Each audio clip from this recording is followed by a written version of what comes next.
For most people, the Solovetsky Islands are inextricably linked to the image of an Orthodox shrine, a place of spiritual feats and pilgrimage.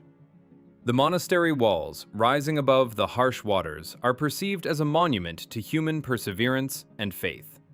However, if we cast aside the usual reverent awe and look at the architecture of the complex with the cold calculation of an engineer, a picture emerges that does not fit the official version of history at all. Attention is drawn to a striking contrast in construction technologies. The upper tiers of the buildings and walls are made of ordinary brick, while the bases of the towers and foundations rest on colossal boulders, sometimes weighing up to 10 tons. A logical question arises. Why would monks, having the ability to produce or import brick, which is convenient for masonry, complicate their lives by moving and fitting giant megaliths? There is a strong impression that the religious ascetics did not arrive at an empty site. They likely only built upon and adapted for their needs the ruins of a much more ancient and technologically advanced complex, the origins of which are lost in the centuries. This suspicion grows into certainty when studying the island's hydrotechnical structures. The famous system of canals connecting numerous lakes is considered a miracle of monastic diligence.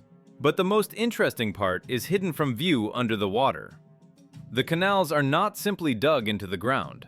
Their bottoms and walls are lined with granite blocks fitted with incredible precision. Some sections are covered with stone vaults, turning open arteries into tunnels. And here again, a technological dissonance strikes the eye. On top of perfectly processed granite going underwater lies rough brickwork. Mainstream science claims that monks mined, polished, and laid granite manually, including underwater. However, why is such filigree polishing needed where no one will ever see it? Logic suggests a different solution. The builders of the monastery used an already existing ancient water supply or energy system, restoring it with the primitive methods available to them. High-tech granite masonry, occasionally surfacing, sits alongside simple rubble stone, like a patch on an expensive suit. This handwriting of unknown builders, possessing capabilities inaccessible even to modern machinery, can be traced not only in the Russian north, but also in other parts of the planet, for example, in China. In the Yang Shan quarry near Nanjing, there are abandoned megaliths whose scale overwhelms the imagination. The weight of some unfinished blocks exceeds thousands of tons, making their transport impossible for our civilization. Historians date the excavation to the 15th century, but they cannot explain why the work was suddenly stopped, and the giant blocks remained part of the rock face. Traces of processing on the walls of the Chinese quarry look chaotic, resembling scratches on soft material, rather than marks from chisels or saws. This observation leads to the so-called plasticine theory. Ancient masters did not cut stone, but worked with it while the rock was in a plastic state, or used stone softening technologies. Where did the huge volume of excavated rock go if there are no giant stone structures nearby? Perhaps the material was transported over vast distances, or processed into a different form. This hypothesis finds confirmation on the other side of the world, in Baalbek and Peru. The famous trilithons at the base of the Temple of Jupiter and the polygonal masonry of the Incas share common features. On blocks in Egypt and Turkey, specific protrusions are often found, which official science calls technical elements for transport. However, they look more like traces from sprues, or places where a vibrating tool was applied to the plastic mass to compact the material.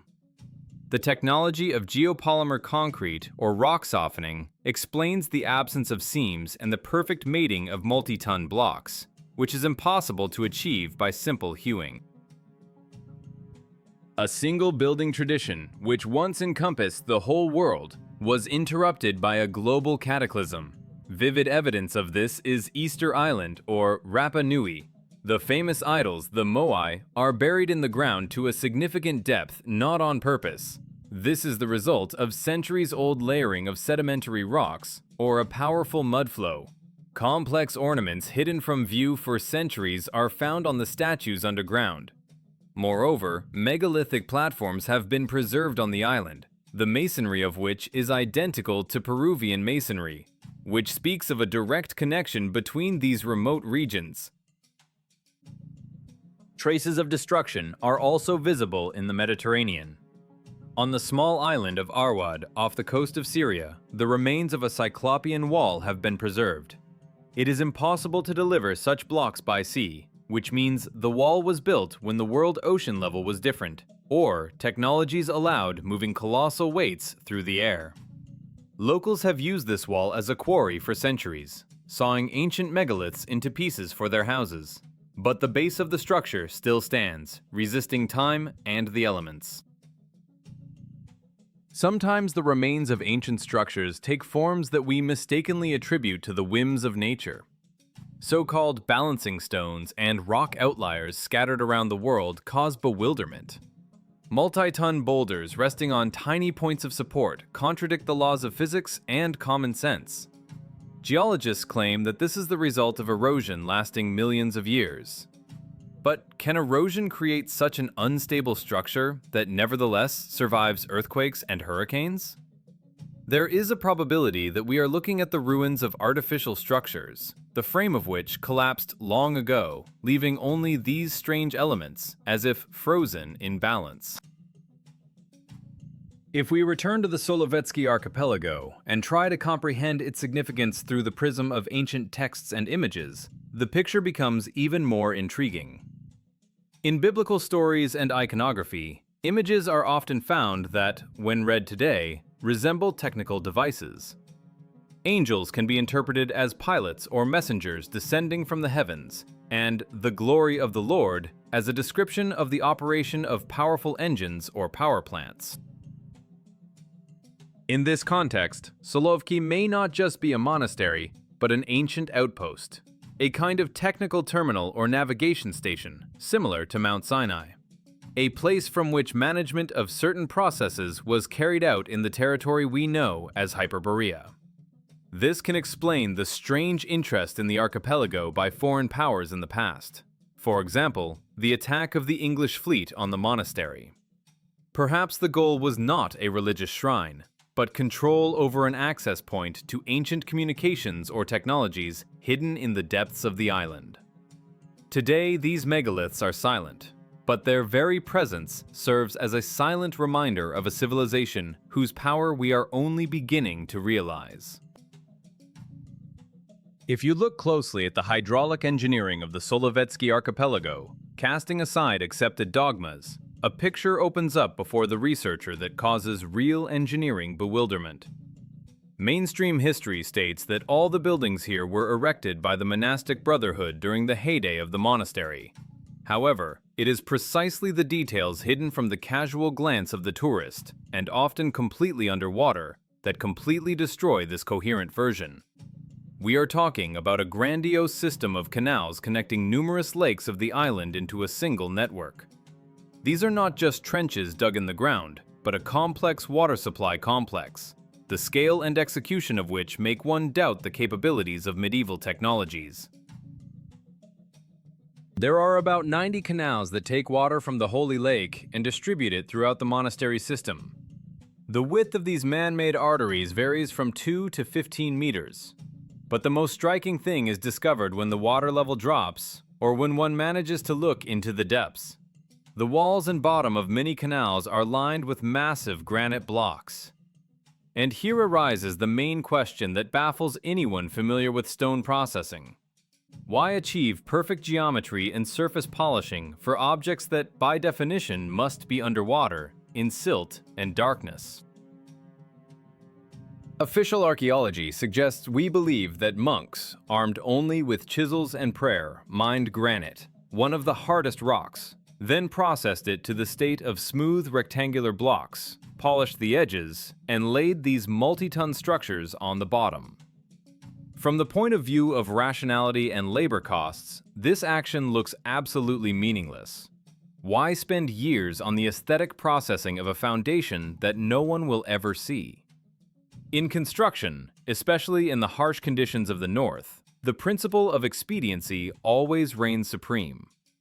Perfectly smooth edges are needed for a tight fit without mortar, which is characteristic of high-tech polygonal masonry, but certainly not for simply lining drainage ditches. The situation becomes even more mysterious when we consider the combination of materials. As soon as the gaze rises above the water's edge, we see a sharp change in the construction paradigm. On perfectly fitted granite blocks going into the depths rests brickwork. Brick on Solovetsky is an imported material, as there are no suitable clay deposits on the islands for its mass production. This creates an obvious temporal and technological gap. It seems that the brick walls are a much later superstructure, a kind of repair carried out by the new owners of the island on top of the ruins of an ancient civilization. Logic suggests that if the builders were the same, they would either do everything out of brick, since they started importing it, or they would continue to work with stone if they had mastered its extraction. But we see a clear boundary. Below are technologies inaccessible to manual labor, multi-ton granite. Above is primitive but understandable masonry made of small piece material, brick. The most plausible explanation is that the monks were engaged in the restoration and adaptation of an already existing but abandoned system. Probably, originally these were open granite canals or part of some giant technological complex destroyed in time immemorial. The new settlers, having discovered these ready-made communications, decided to use them for their needs, water supply and transport. To prevent the canals from freezing in severe winters, and to ensure water reached the monastery year-round, they covered them with vaults of rubble stone and built brick on top. This explains the strange proximity of impossible granite megaliths and simple construction solutions.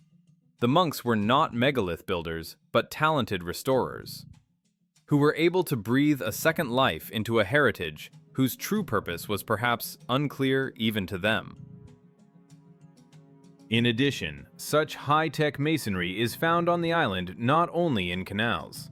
There are places where high-quality granite blocks come to the surface adjacent to rough rubble stone.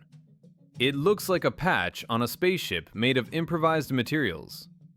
It is also worth mentioning the dry dock, in the construction of which the same massive and perfectly processed blocks were used.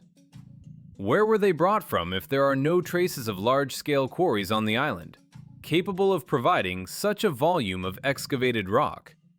And most importantly, how were they moved? All this leads to the idea that the Solovetsky archipelago in antiquity was not a place of seclusion for hermits, but an important node of global infrastructure. The monastery was placed here not by chance, and perhaps it was the presence of ready-made foundations and communications that became the decisive factor in choosing the location. But if we admit that traces of machine processing of stone and the movement of super heavy loads exist in the Russian north, then this phenomenon cannot be local.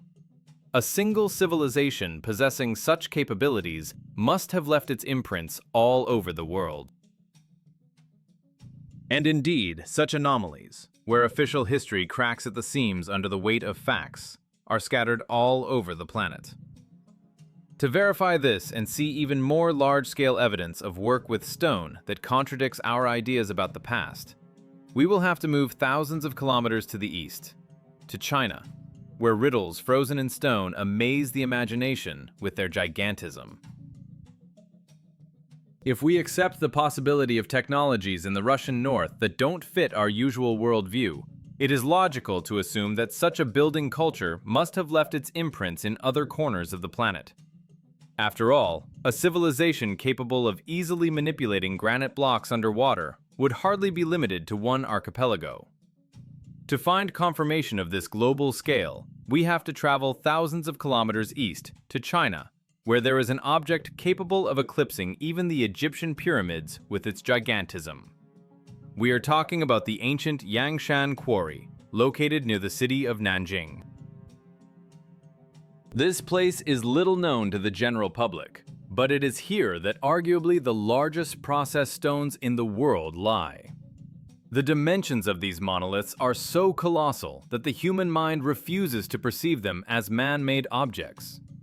Mainstream historical science dates the last excavations in this quarry to the 15th century, the Ming Dynasty era, claiming that the emperors wanted to create the greatest stele. However, this version crumbles to dust at the very first engineering analysis. In the quarry lie three giant workpieces: the base, the body, and the cap of the supposed stele. The mass of each of these objects is calculated in thousands of tons. For comparison, the famous Stone of the South in Baalbek, which was long considered the limit of weight for ancient builders to move, weighs about 1,000 tons. The Chinese megaliths exceed it by several times. The largest block in Yang Shan weighs, according to various estimates, between 16 and 30,000 tons. To imagine wooden rollers, ropes, and crowds of workers who could move such a mountain even a centimeter is physically impossible. Even modern lifting equipment, the most powerful on the planet, is not capable of handling such single-piece weights. The official version says that the work was stopped when the architects suddenly realized the impossibility of transporting the finished products. This explanation looks naive. Did the masters capable of cutting out such volumes really not know how to count and not understand the scale of the task before they shoveled millions of tons of rock? It is more likely that we see here traces of the activity of a completely different civilization, for whom weight did not have the limiting significance it has for us. These megaliths were likely not abandoned due to a calculation error. Perhaps these are just leftovers, a kind of scraps or work pieces left in place for an unknown reason when the technological cycle was interrupted. Particular attention is drawn to the traces of processing on the quarry walls and on the blocks themselves. They do not look at all like marks from a chisel, pickaxe, or other impact tool characteristic of manual labor. The rock here is limestone, a material that is fairly pliable but also subject to erosion. It is surprising that over the centuries the traces have not been erased. These marks look like chaotic, long furrows and stripes, having no strict parallelism that modern disc saws or milling cutters leave. There is a strong impression that the rock was not chipped or sawed, but scratched out, or even scooped, as if a giant machine was scraping the surface while the stone was in a soft, plastic state.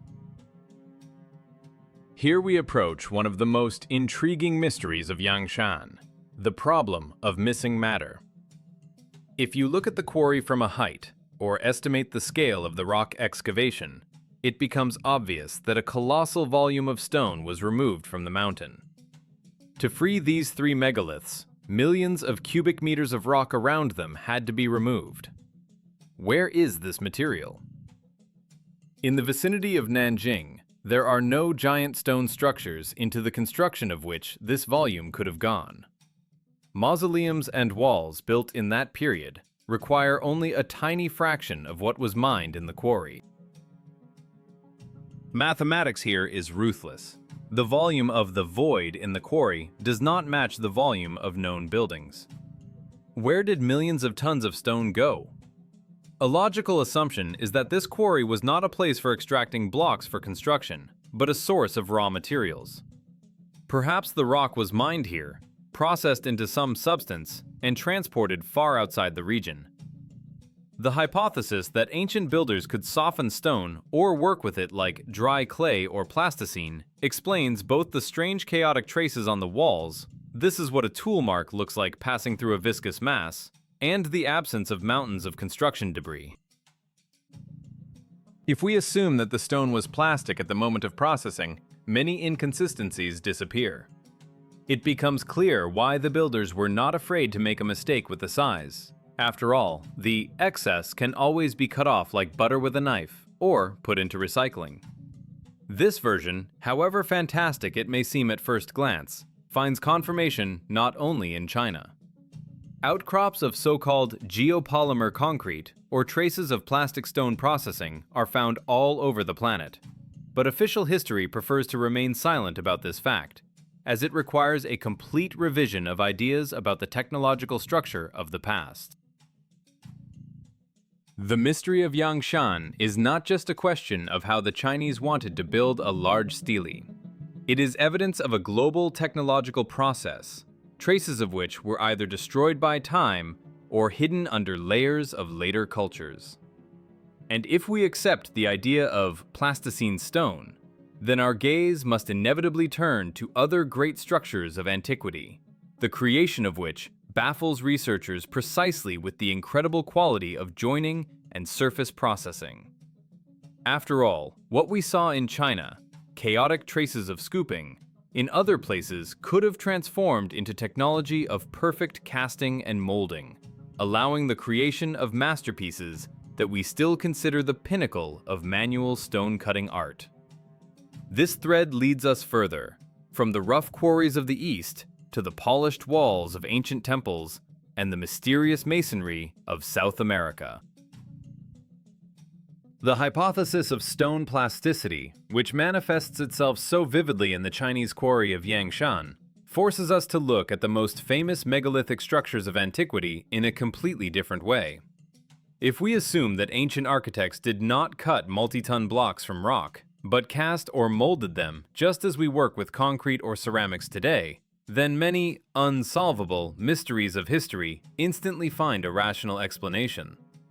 This theory, often called plasticine technology, or the geopolymer concrete version, eliminates the need for thousands of slaves, copper chisels, and fantastic transportation methods, offering instead a picture of highly developed chemical and engineering thought.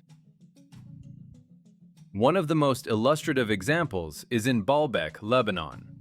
The base of the temple complex consists of giant blocks known as the trellithons, each weighing up to 800 tons. Official science insists that these colossi were hewn in the quarry, transported, and lifted to a height of several meters. However, upon careful inspection of the stone structure, strange anomalies are revealed. In places where the blocks have been subjected to the ravages of time, their internal structure resembles not so much a monolithic natural rock as poor quality concrete or breccia, chaotically bonded rubble and sand. This observation makes the version of casting blocks right at the construction site much more logical. Imagine that instead of moving a solid boulder weighing thousands of tons, the builders simply delivered crushed rock and a binding solution to the site, pouring them into prepared formwork. This removes the question of the lifting capacity of ancient mechanisms and explains why some blocks have such impressive dimensions. They were limited only by the size of the formwork, not the capabilities of a crane. Moreover, this explains the fact why the Temple of the Sun is destroyed almost to the ground, while the Temple of Bacchus survived. Perhaps the difference was in the quality of the binder mix, which lost strength in some buildings faster than in others over time. If we move to Egypt, to the pyramids of the Giza Plateau, especially to the third pyramid of Menkaure, or to Turkey, to the ruins of Ephesus, we will find even more obvious evidence of work with plastic masses. On many granite and marble blocks, specific bulges, ridges, and sagging are clearly visible, located as a rule in the lower part of the stone or along its perimeter. Archaeologists call them bosses and believe that these protrusions were left specifically for ease of transport. So there was something to hook a rope onto, and then they simply forgot to chisel them off. But the shape of these protrusions is often non-functional for hooking. Through the eyes of a concrete engineer, these traces read completely differently. They look surprisingly like the result of squeezing out plastic mass under the weight of the overlying block, or due to vibration. When the mixture is placed in formwork and subjected to vibration for compaction, to remove air bubbles, excess moisture and material often squeeze out into the gaps between the formwork boards or rise to the edges, forming a characteristic ridge. These are exactly the lips we see on blocks in Ephesus and Giza. The joints between stones in the polygonal masonry of Peru, which so delight tourists with the absence of even a millimeter gap, are also easily explained by this technology. If you put one soft, plasticine-like block on another, it takes the shape of the lower surface under its own weight, filling all the voids.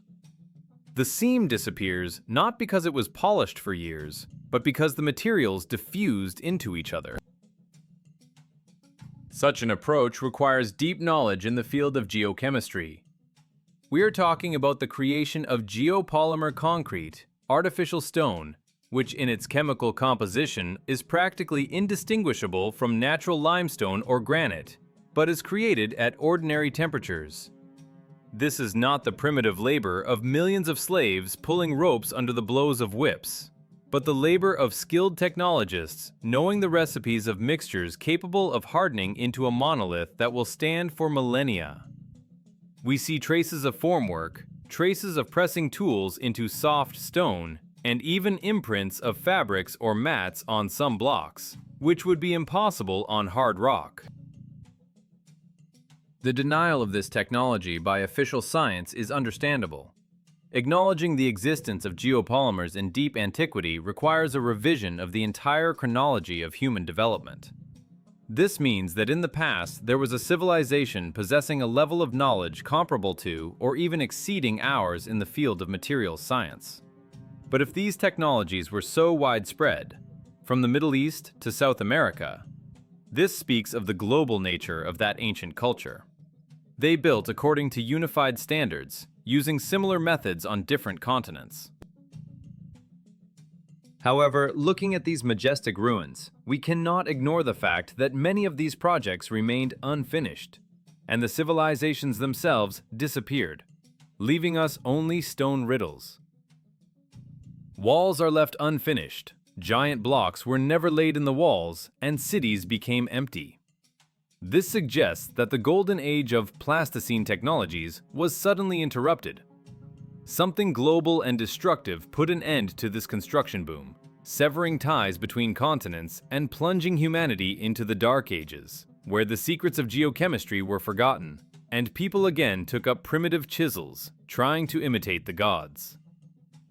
To understand the scale of this tragedy, one must look to where the catastrophe caught the builders by surprise, literally freezing their work in time. This unified technological chain spanning the planet wasn't broken by a gradual decline, but seemingly by an instantaneous, catastrophic event. To see the consequences of this planetary blow, it is enough to look at the most isolated piece of land in the Pacific Ocean, Easter Island, or Rapa Nui. In the mass consciousness, this island is associated with mysterious stone heads looking into eternity. However, the very word heads is misleading and hides the true scale of the tragedy that played out here in antiquity. Archaeological excavations have shown that the famous idols, moai, are not busts at all, but full-sized statues with bodies going deep underground. And here lies the main paradox. Why would ancient sculptors carve complex ornaments, knots, and symbols on the bodies of statues, only to then intentionally bury their labor in the ground for several meters? The answer, lying on the surface, but often ignored, is that no one buried them. The multi-meter layer of soil hiding the moai up to their shoulders is alluvial deposits. This is the result of a powerful mudflow, tsunami, or the fallout of a colossal volume of volcanic ash covering the island overnight. The statues were not installed in pits. They were buried by a catastrophe that literally preserved the civilization at the peak of its activity. The connection of Rapa Nui with a global megalithic culture is confirmed not only by idols, but also by architecture that has nothing to do with the capabilities of Polynesian tribes. In the Vinapu area, remains of ancient platforms have been preserved, the masonry of which gives researchers a sense of déjà vu. This is the exact same polygonal technology as in Cusco, Peru, or Machu Picchu. Massive blocks are fitted to each other with jewel-like precision without the use of mortar. Moreover, the builders applied a specific engineering technique, inserting a small lockstone, or key, into the corners where large slabs join to give the structure seismic resistance. The probability that two isolated peoples on different ends of the ocean accidentally invented an identical and such a complex architectural style tends to zero. This is direct proof that the ocean was not a barrier, but a connecting link of a single civilization whose outposts were scattered across all continents. However, while in Peru and on Easter Island, we see traces of a cataclysm that probably came with water or from the sky. In the Mediterranean, there are examples where geography itself testifies to radical changes in the face of the Earth.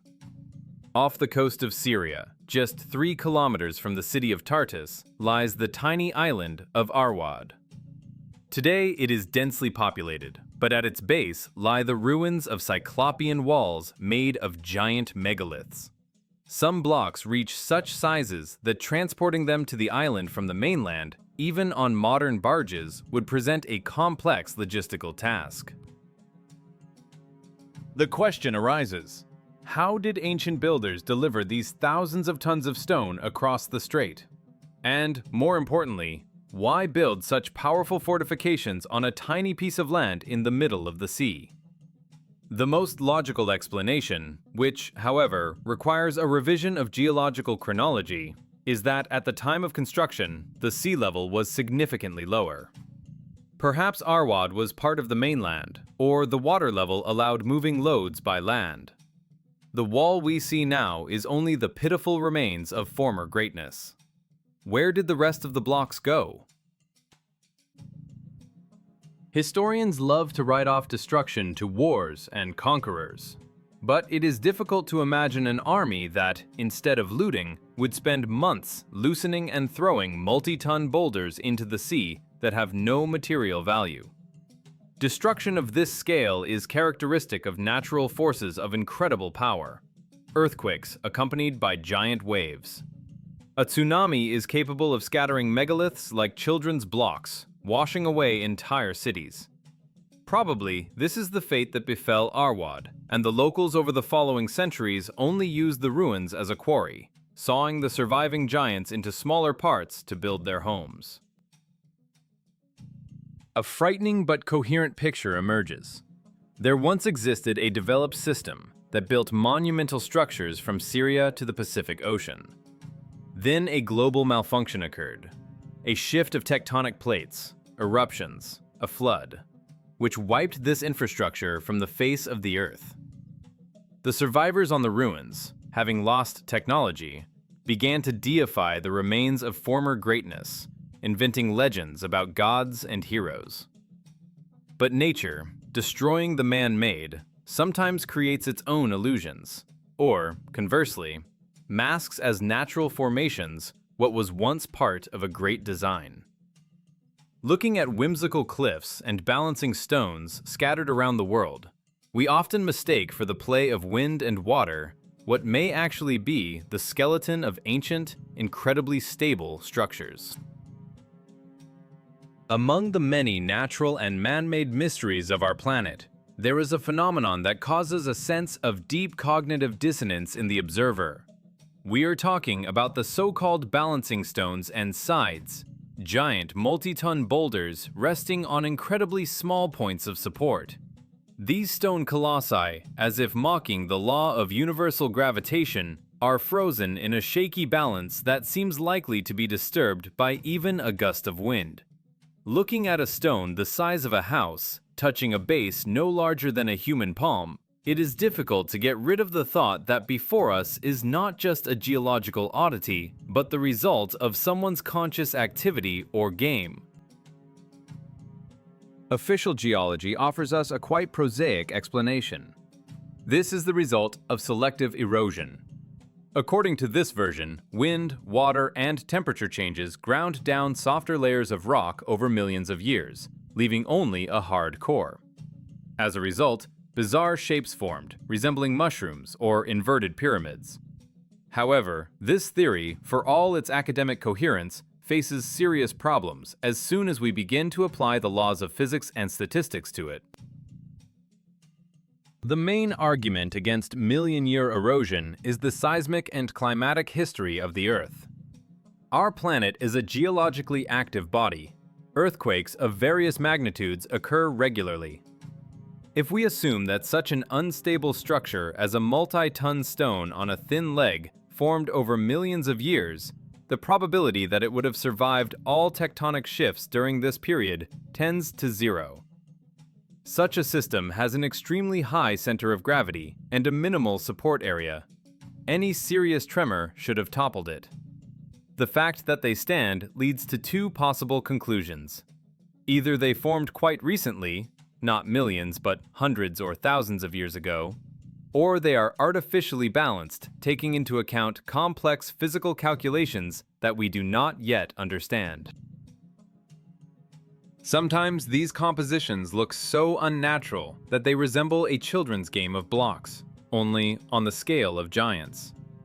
Stones lie on top of each other in layers, forming columns or arches, where the upper elements are sometimes wider and heavier than the lower ones. It creates the impression that someone intentionally compiled these pyramids, testing the limits of the possible. In the modern world, there is a direction of land art, stone balancing. Enthusiasts find the center of gravity of irregularly shaped stones and build amazing vertical structures from them, without the use of glue or cement. The only thing holding them together is friction and perfectly found balance.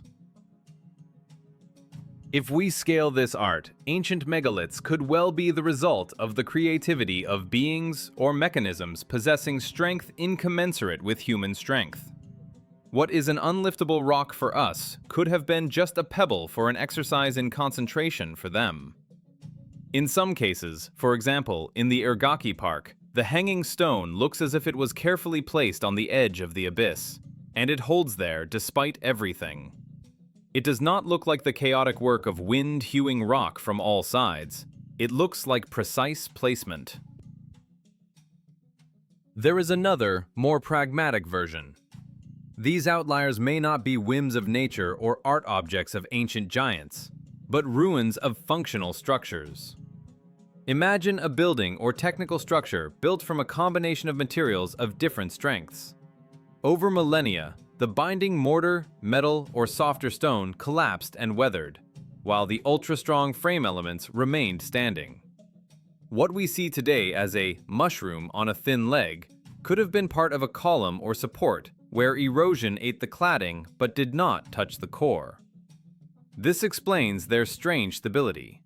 Perhaps originally they were part of a single, rigid system, and what remains continues to stand by inertia, maintaining the load vector.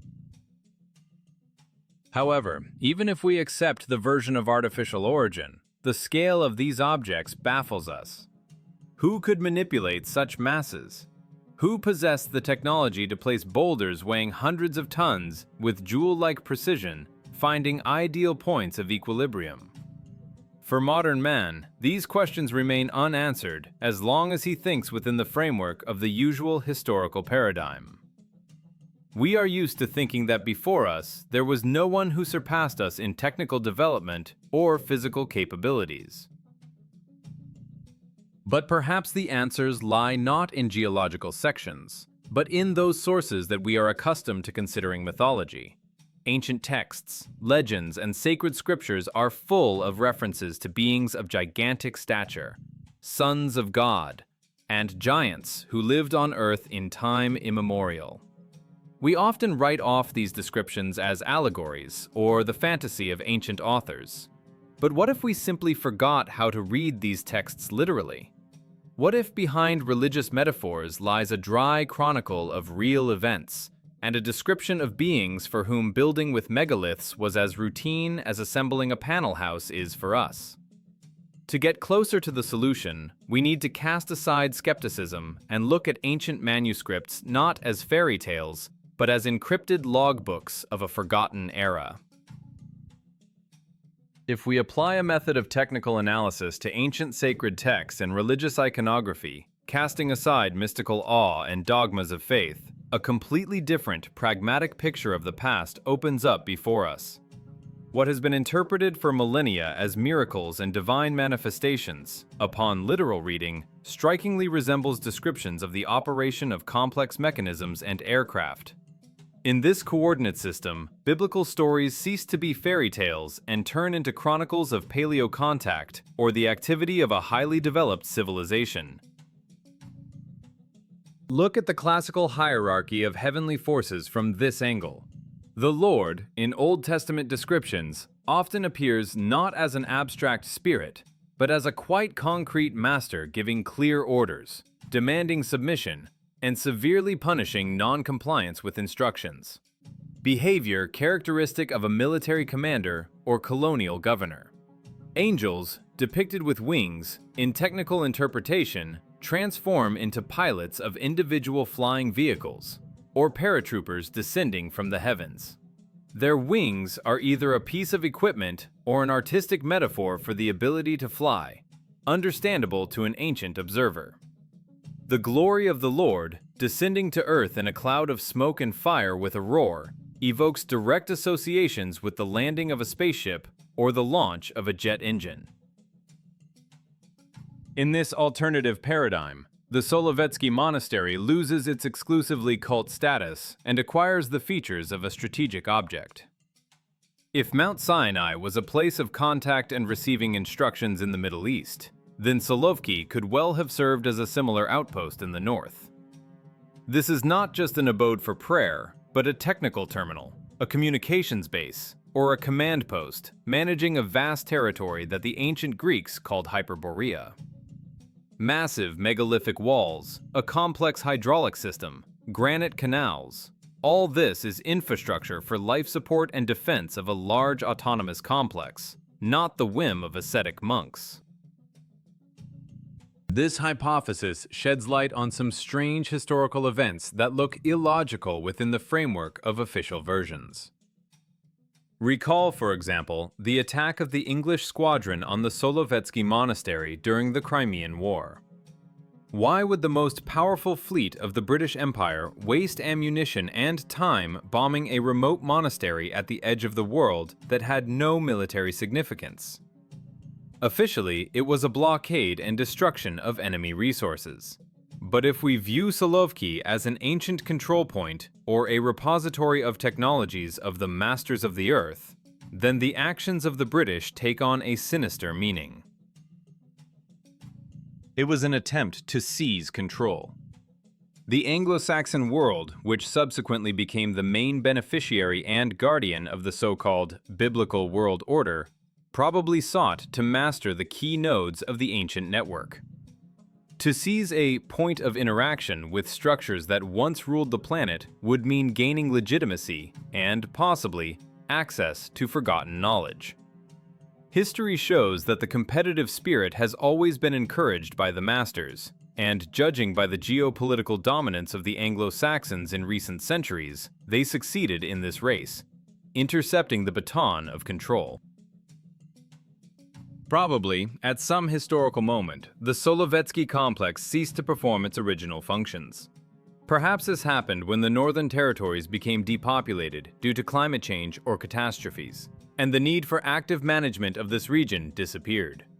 The Angels left the base, the equipment was mothballed or removed, and people settled on the remains of Cyclopean foundations, who, sensing the residual power of this place, erected sanctuaries there.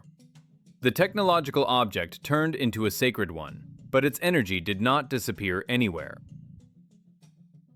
This explains the unflagging interest in Solovki from the powerful of this world. Top state officials, the elite, and patriarchs regularly visit this harsh archipelago. It is unlikely just a matter of piety. On a subconscious level, or perhaps possessing classified information, they perceive Solovki as a place of power where ancient potential still slumbers. This is a pilgrimage to a sleeping giant, in the hope that one day the terminal will work again, and the connection with the heavenly chancellery will be restored. Thus, the Solovetsky Islands appear before us as a grandiose monument to a forgotten era, when gods walked the earth and stone was pliable as clay. The megaliths hidden in foundations and underwater silently testify that our history is much more complex and fantastic than written in textbooks. We live on the ruins of a global civilization, and perhaps when we finally learn to read the messages left to us without religious blinders, these ancient stones will speak again, revealing to us the secrets of the origin of humanity and its true curators. Meanwhile, Solovetsky continues to keep its secrets under the cover of holiness, awaiting the hour when its true purpose will be in demand again.